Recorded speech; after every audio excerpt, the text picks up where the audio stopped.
least very much fit into, I think, what they want to do. Like last game as well, he was on a Timber, like the driving force. He can do well in his lane and like play forward and keep going. So I feel like the hero does do that, and it fits in like the philosophy of crazy Dota. You know, like you're Thompson running around everywhere on your Monkey King and like doing crazy stuff. It fits for that. What's he doing? I don't know. Is it working? Yeah. Yeah, like we'll have to wait and see, because I will say this is very high risk, high reward on this Monkey King pick.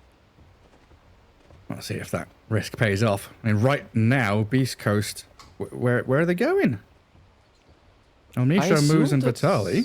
Maybe they want to help Vitali, because it's like something, I don't want to call it new, but people like to skip the wave level 1 with Trample. And it just looks like they just want to help him, like enable him to do that. So, because then you insta-kill the wave, you get level 2, and it's pretty stupid. Like if you're not there to stop him, he just gets level 2 and kills every creep for free. Right, yeah, like we've seen Ace on Gaming Gladiators do this with the Venom Anthem more recently, right?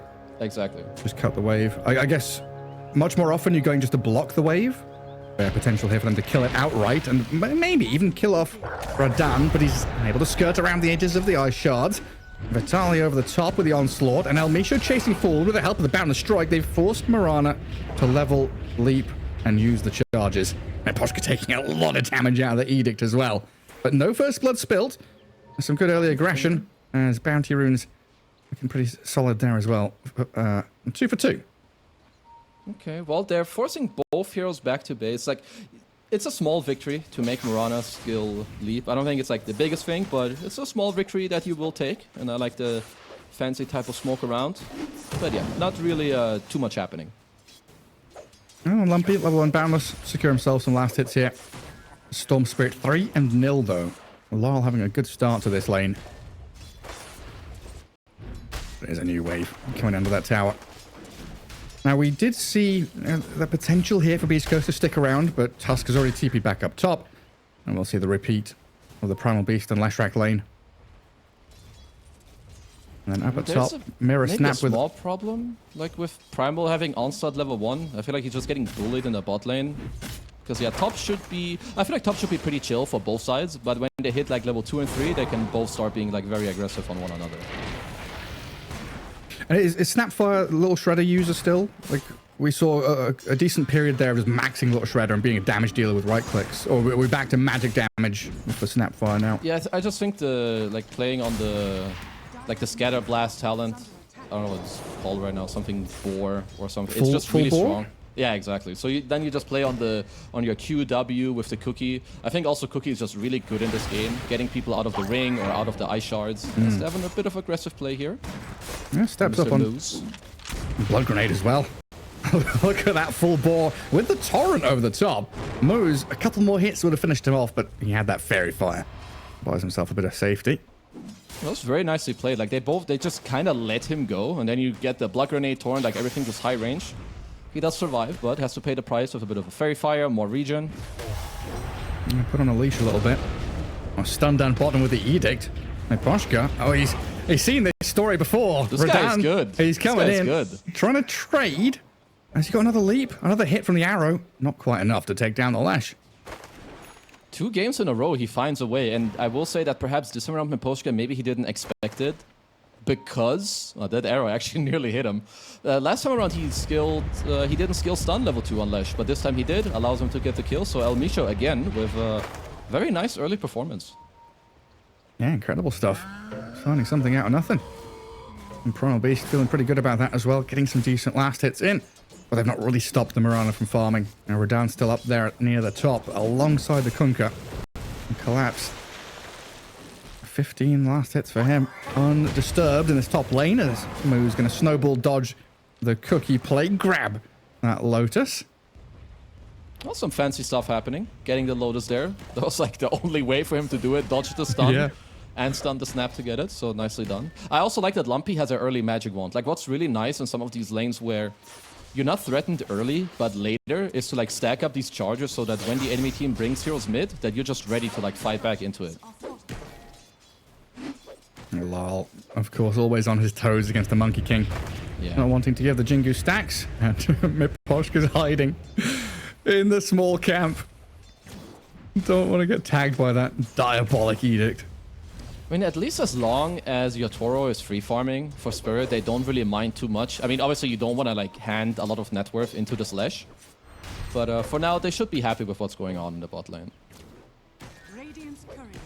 Yeah, like it used to be as a pos 5, like an Undying or Omni Knight, it was fine to die and like trade your life for resources. But now if that life means, you know, a Bassi or Arcane Boots or whatever for Lesh, it's just like, nah.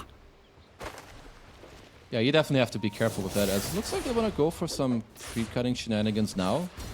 I don't really mind it, because we already talked about the fact that Yatoro's kind of free-farming anyway. Now you're in a better position, Mr. Top Lane. Pike taking a lot of damage. Oh, man. So he salved just enough to survive it? Yeah, that was a lose-lose situation. Yeah. Like, you don't salve, you die. I mean, this was probably actually worse, because now you lived, but you can't lane anyway, and you lost your salve. And now you're stuck on 1 HP under tower, and Moose is dying regardless of this. He's got Snowball, he's got Shards.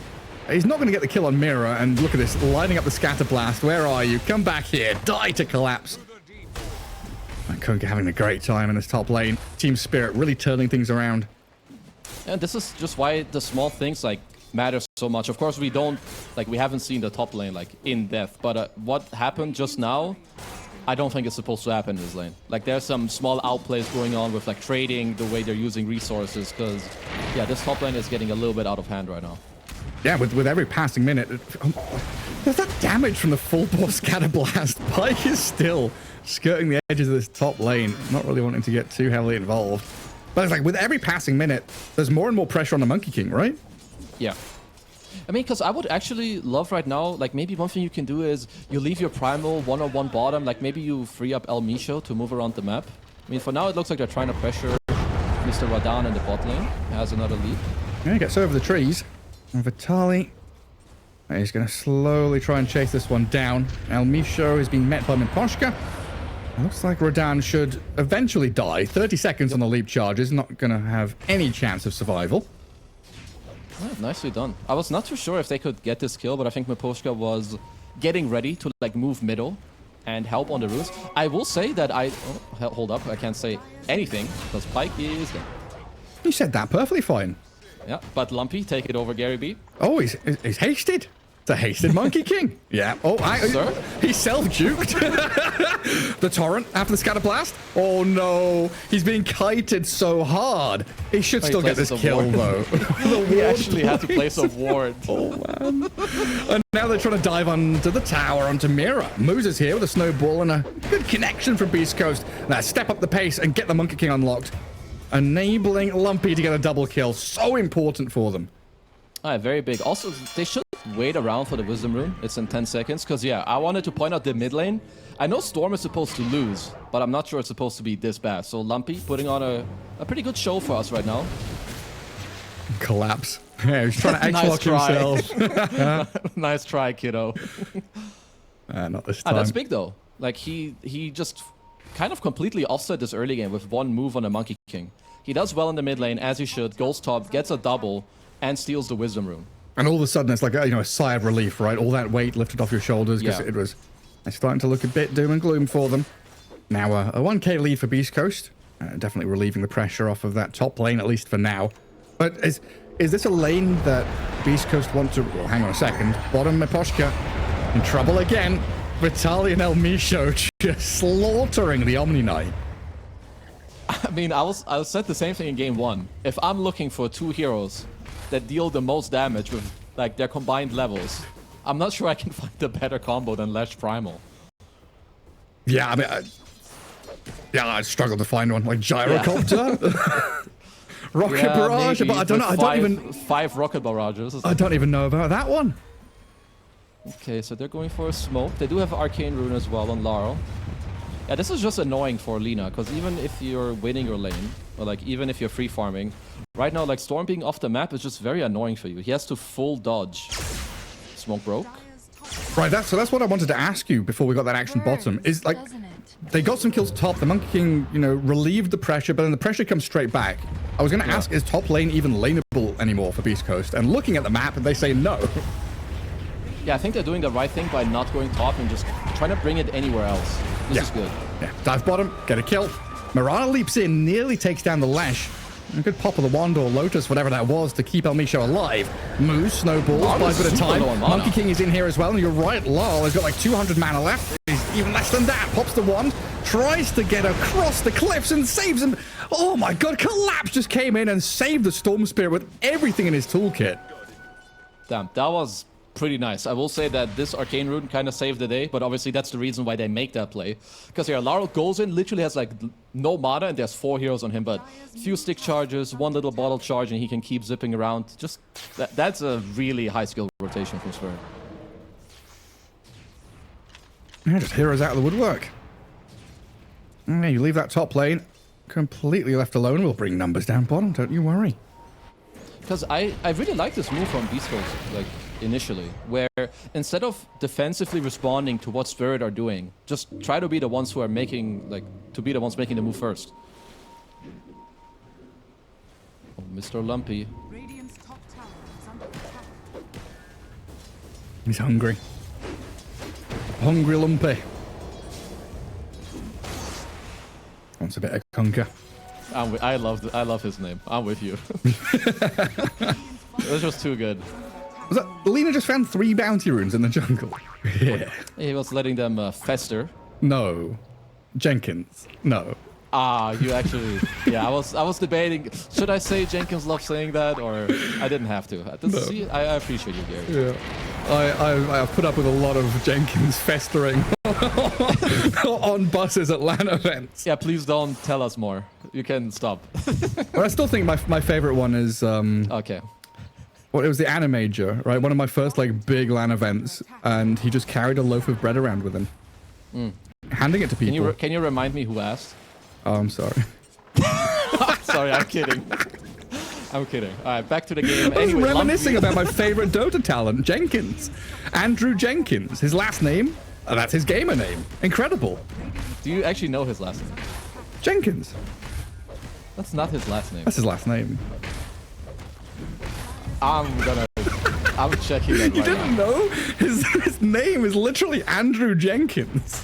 Oh, it is. His last name. Andrew Jenkins. Jenkins You learn every day. I'm glad they paired me with you, so I could learn more about my favorite colleagues. That's Oh, yes. You don't even know their names. First name basis, bro. Come on. Okay, fair enough. Should we go? I want to go through the... Maybe when we're on break, we'll go through the talent list and I'll quiz you on people's middle names as well. I like that. We should do that. What's my middle name, Kezu? You seem like a Simon. Nah. Gareth Simon Bateson. That's not a bad guess, but it's not anywhere near. That's a good English, yeah, a good British, yeah, middle name. Good attempt. Yeah. Anyway, Dota 2's happening. It is TI. It's 4-6. A little bit of slowing down of the match though. A bit of a lull in the past couple of minutes, but now the action picks back up. See, we yap and we ramble, but the X mark into boat collapse comes in with a bit of a bang and a wallop thanks to the Mortimer's Kisses, which turn into ice with their skin. We need, or rather Beast Coast, because I know their game is looking good, but the problem is that they're in a similar situation as in the last game.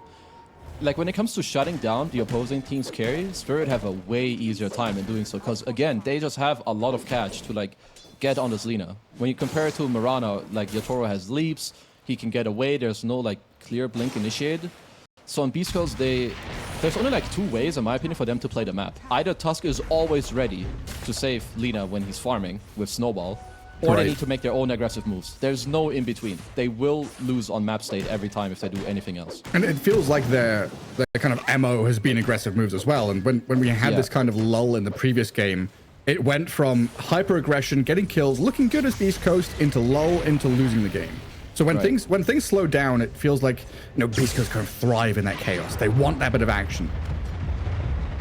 Okay, so perhaps I assume they're waiting for this pipe on Vitali. He's like only 500 gold away. He has to finish his Ring of Tarask. Because a bit of the problem with the map is they lost their top tier 1. They're really close to losing their mid tier 1. Like, the next time any creep wave goes there, the tower is dead. And with this pipe timing, like maybe this pipe Maelstrom, they need to find aggressive moves. But if you think about it, those items, they don't really help you achieve that. Sure, like a pipe helps you in the team fight when it's happening. But why would Spirit hand you a fight if you're not catching them? Like, it's their choice to take the fight or not. And you would argue that Spirit are not really a stupid team. You know, they're pretty smart, actually. Yeah, I mean, Collapse is up here, soaking up a lot of damage, even thinking about turning, like 1v3, fighting back with his blade mail. He does have to spend the boat. Oh, lol. Yeah, finger on the trigger there, gets away from Moose and Vitaly, who was stepping up in the mid lane. 14-minute rune's about to spawn, and the DD's grabbed immediately. Oh, he fell for the trap. He's being hammered and walloped by the Primal Beast as the kisses do land back in towards Moose and Vitaly, but they've sidestepped the majority of it. A good move from Pyke and the bros to like be around the rune, because yeah, Larl, you know, maybe overstepping, but I mean, he just doesn't expect the Lina to be there, so overall, very good kill for Beast Coast. But yeah, what is that kind of stepping stone? These items are going to help you. You know, you're climbing Mount Everest here. Team Spirit's Mount Everest. Beast Coast are climbing it. You don't have a base camp. You don't have that initial kind of move up the mountain, but you have your oxygen pack. You have, you know, your climbing gear and shit. What's that first move? Like, do they need a blink? Do they need Tusk to have something? What's the deal? I think you can make moves. You need to be creative, because again, when you don't have catch going from the front, just means the enemy team has choice if they take the fight or not. They need to like smoke around or try to bait something like what they're doing now. Like those are like their, because you have the pipe, you want to use it, right? You want to find a way to force them to fight you. Can we keep this in the analogy of the Mount Everest climbing? I'm sorry, I'm not able to do that. They need to be creative and just get a helicopter and fly up the mountain. Yeah, I think they need to call Jeff Bezos, actually. Give him one of his, or Taylor Swift for a private jet, maybe. Private jet, get up there.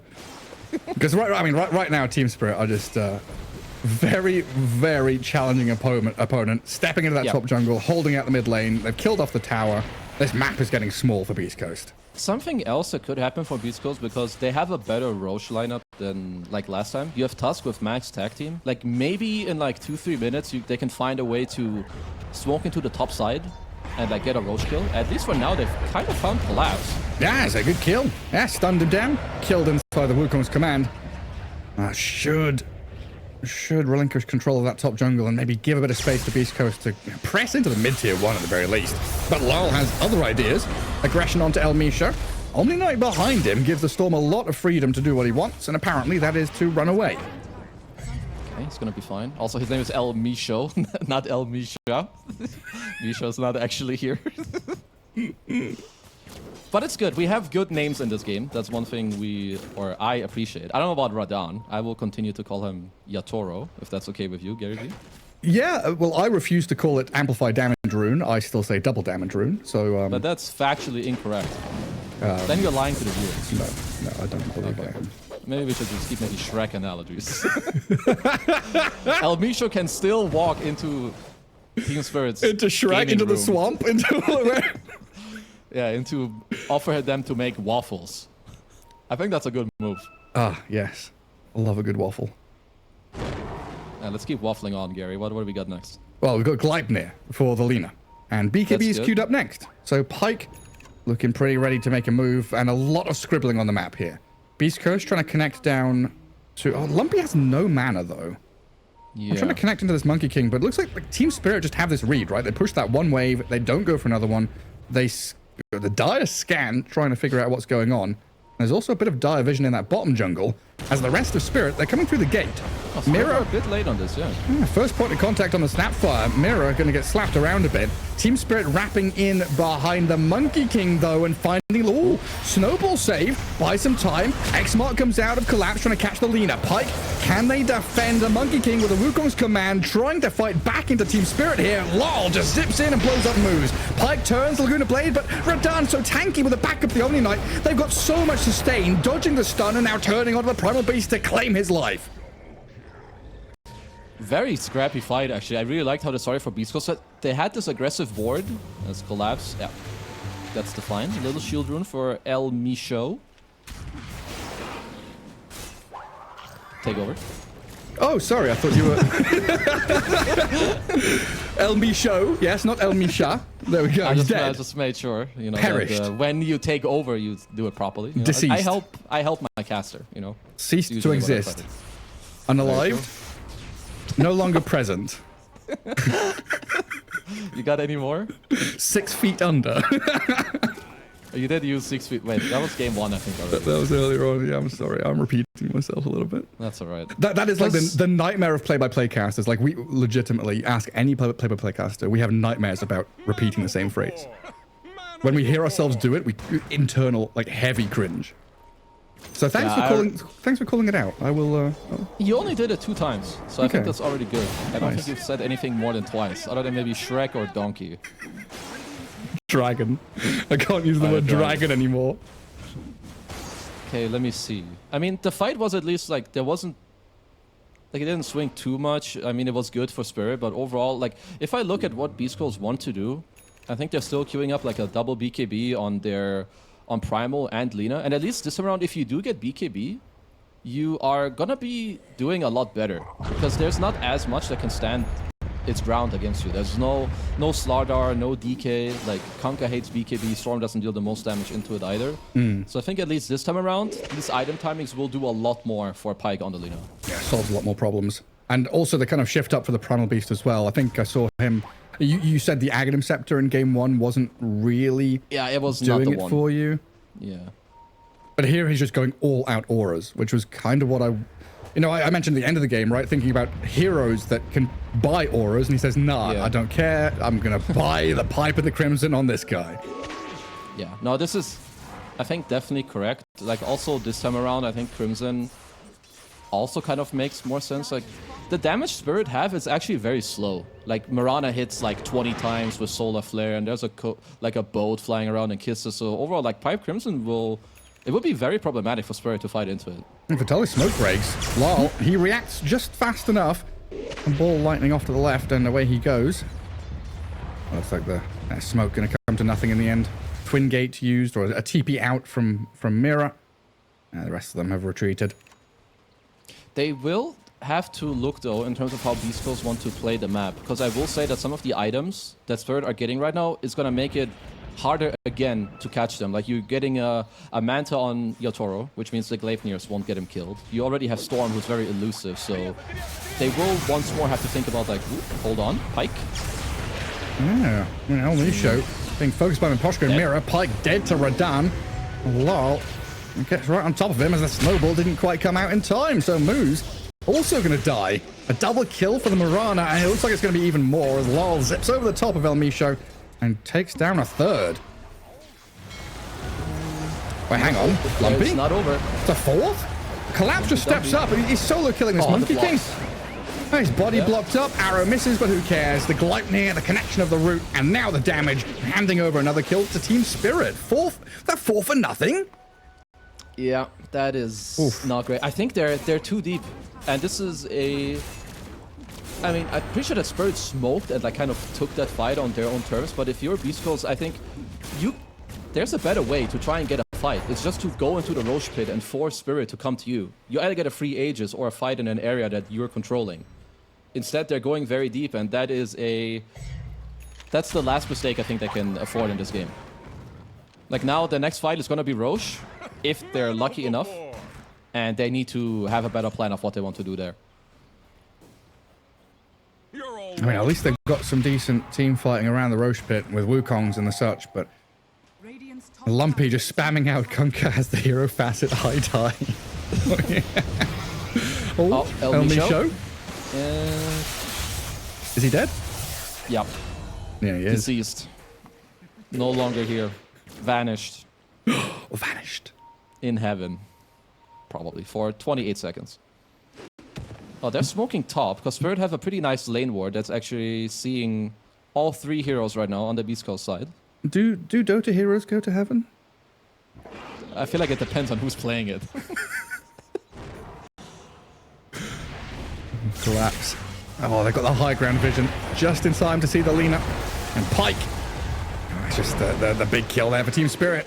Out on the map, find the primary kill they want to, and they're pushing out other lanes at the same time. That's very smooth. And looks like that's just gonna be gate into Roche. And the game is reaching the end? Very critical state. Yeah, we're slowly heading that way. Oh, full bore misses. It does. The kisses don't, though. No, they're all on the money. Wow. I was going to say the exact same thing. Wow. Wow. So Collapse is dropping the different chat line this time, but I think the meaning has changed since he last Yeah, I used think it's the polar opposite now. It's just free Roshan here. And again, kind of a quiet game from Radan. You know, Dragonite, Marana, not really doing too much in the first 20 minutes, but with this Aegis, he's just going to run at towers, going to take down Beast Coast's entire base, it feels like. Yeah, I think it's just because they understand. Like, Beast Coast, again, they're going for, like... I mean, they have more auras than last time around. Like, and you know they have the Solar, Pipe, Crimson. Like, they really want these fights, and they need them. Where instead, Spirit, they know that they can chill a bit more. They have, like, very good matchups. They have very elusive heroes with, like, the Storm, Marana. We just chill. We farm. When we're ready, then we take the fight on our terms. Stealing Tormentor as well. A free Torm. Lovely. Yeah, it's kind of interesting. I mean, we used to have this kind of rock, paper, scissors thing in Dota, right? Where auras beat teamfight, and split push defeated auras, and teamfight defeated split push, kind of thing. Yeah, where I mean, at some point you need to take a big team fight, but here Team Spirit is doing everything. Yeah, because it's also like, it's a fine line. Like, obviously, like, if you have auras, it can beat split push, but then it needs to, like, you need to hit, like, a critical timing, or, like, play the map properly, or switch up your plan in between. Like, maybe now in hindsight, we can say, you know, the Pipe Crimson is really good if you get to take team fights. Like, are you gonna get to take the team fights? So maybe you go, like, one defensive item, so they can't fight you, but now you get the item to make them stop playing the open map with, like, the Blink Dagger and so on. It's just the reason why Dota is so complex. Like, everything changes because if one dude builds a specific item, maybe it needs to change yours, or it needs to change the way you need to play the map. As Almisho is getting pirated by Mr. Collapse. Oh, yeah? Yeah? What do you want to call it? Sucker? No, it's absolutely right. He has, in fact, been pirated. Yeah. Sometimes you need to come up with nice ways of saying, oh, he's getting X boat comboed by Collapse. I'm a caster. He has been Walter Raleighed. He's been black-bearded. He's been red-bearded. He's been grey-bearded. Oh, yeah, all the pirates just have... Oh, my God! Oh, ooh, hang on. Snowball. They're still dead, though, probably, right? With their tidal wave, they're not fine. Pike is dead on my screen right now, and Storm Spirit will zip back to safety. Collapse and Larl have just 1v3'd. X mark back the Primal Beast into more damage as Miposhka arrives in from the left-hand side. This is just a signal now that Beast Coast have very few options left to them when Larl and Collapse have this much freedom to do whatever the hell they want. Yeah, this is... I mean, also, like, I want to commend, like, Spirit's warding. Like, they have this aggressive ward top. Now they just... The only reason this play just happened is this bottom lane ward, which is outside of these sentry ranges, apparently, that just allowed Larl to jump and, like, get the kill. Because, yeah, they just know what they need to do. They're playing their draft and their heroes, like, very, very cleanly. Yeah, I mean, that is unfortunate there. That the Observer ward in the lane is just outrange the sentries. Yeah. Collapse really is in form. Looking very good here in game 2 as he just sets up everything. He had an incredible laning stage alongside his Snapfire, who was like up at the top of the net worth for a long time. And now he is just walking into dangerous parts of the map. Speaking of walking into dangerous parts of the map, Larl just zips up to high ground. That's a bit of a poke at the Tusk. Deny of the Observer ward from Mira. Yeah, I mean, like, now you're up so much gold. It's just really hard for Beast Coast to, first of all, try and play the map, and second of all, try to figure out what you need to do. So, like, how do we regain the map? What items do we need to get anything done? Lumpy being toyed with a little bit. Can Collapse find him? He's trying. He's got a kill on Observer ward, and the torrent lands on the Monkey King. Well, he jumps down, trying to fight this. Here is Lumpy as a backup of Moose and Pike, but the Marana, the damage output, incredible from Radan, and Collapse is still alive. Inside the Wukong's command, now blown up by the Lina, finally dead, but Radan with this damage output, shredding through them. Larl arrives on the scene of the crime, a double kill for your Marana, Leshrac in the pit, about to drop as we'll see the Tusk disappear. A 5-man wipe is incoming, and Collapse, dropping the chat wheel lines as he goes, yeah, you got me, good job. You did all that for me. Come on, dude. That's your line. Nice commercializing. Nah, but anyway, I don't know how much damage Collapse tanked in this fight, but A lot. it was a whole lot. Obviously, you can't pull it back up. My eyes weren't good enough to, you know, figure it out because I'm stupid, but it looks like it's just another type of game where, like you said before, Yatoro chills. The moment he gets Daedalus, he eventually joins the fight and just annihilates everyone. Oh, I see. He took 2,130 damage from Monkey King. So was that 3.3, 3.5? Oh, it's total damage 3,621. That's a lot. Not bad. That's a lot of damage. It's a lot of damage. Radahn gets out of the Gluttony and throws one back into the face of Pike as well. And high ground not broken yet, but I think the spirits of Beast Coast definitely are. Yeah, it's this could be the last fight of the game. And if they run into Collapse, that would not be the target they want. Radahn. Ooh, the Mirana's a good one. Oh, so much protection. Oh, No. God. Oh. Hey, look at him go. What? This guy, I mean, yeah, you just called GG there. I mean, there's nothing else you do after that play. Yeah. No, I respect it. You go all in, but Herb Derp, you know, you go on the Mirana, he gets repelled, like really high skill. But then, you know, Collapse